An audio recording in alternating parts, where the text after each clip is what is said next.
In ASAP 2012, with nonlinear arrays, you can define any type of spacing in any of the dimensions. You can have two-dimensional or three-dimensional arrays, and you can define either mathematical functions or simple spacing functions, any type of distribution you would like of your dot pattern. It can have a fixed distribution or it can be randomized.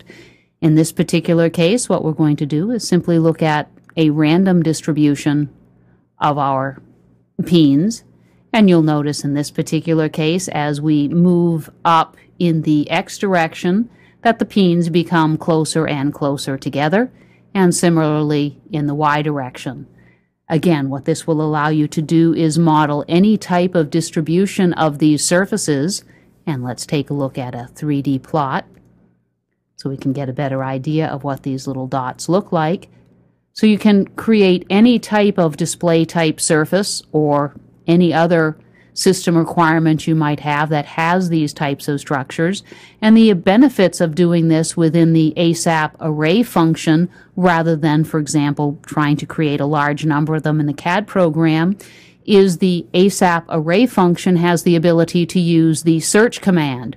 And what the search command does is it allows you to tell the ray trace engine how many nearby objects it may be possible for a ray to hit after it's hit the surface itself. What this does is allows for very, very rapid ray tracing, even though you might have a very, very large number of these individual dots or peens.